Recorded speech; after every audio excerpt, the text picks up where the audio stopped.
ma näen praegu hästi selgelt ka läbi enda kogemuse, kus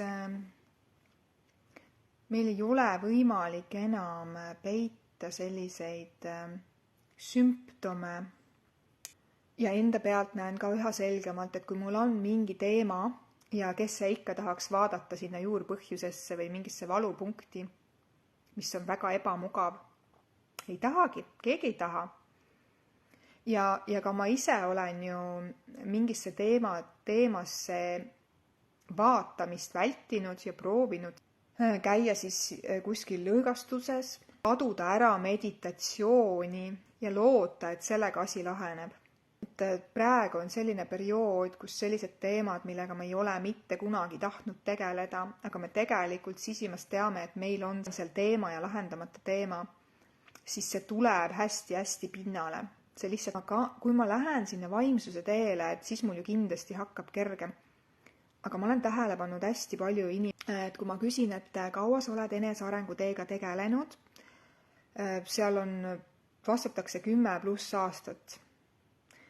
Ja kui me tegelikult hakkan tema sisse vaatama, siis ma saan aru, et ta ei ole tegelikult iseendaga tegelenud. Ta on tegelenud mingite vaimsete praktikate ja asjadega ümber nurga ja läinud justkui ringiga, aga ta tegelikult ei ole enda teemadega tegelenud, ta ei ole enda ja kui sealt tuleb siuke vastupanu või nii-öelda vastunäppe saamine või haiget saamise koht, siis kapseldutakse, pannakse uuesti see müür ette ja ma ei taha sinna vaadata. Et kui me päriselt tahame kehatasandil muutust luua, kergust, selgust, siis tuleb vaadata sügavamale. Ja just need pimekohad, kuhu me tegelikult ei taha vaadata. Ja ma enda pealt ka näiteks, kui mul on olnud mingi teema juba tükk aega ja olen lootnud, et see äkki iseenesest kaob ära, siis tegelikult ei ta ikka kao ära. See aina võimsamalt ja võimsamalt ja võimsamalt tuleb meie ette, nii kaua kui me päriselt hakkame nägema. Okei, ma näen, et siin on teema. Hakkame seda lahendama. Aga me mõnikord jäämegi käima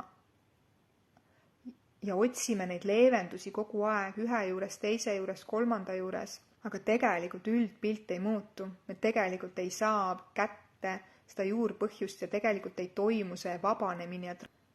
Et me küll tahame lahendust, aga me ei taha sinna tegelikult vaadata.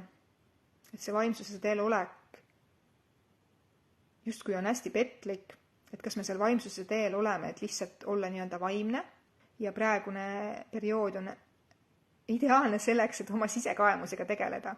Et mis uskumused, valukohad, pimekohad mul seal tegelikult veel peidus on, kus ma ei ole tahtnud vaadata ja mis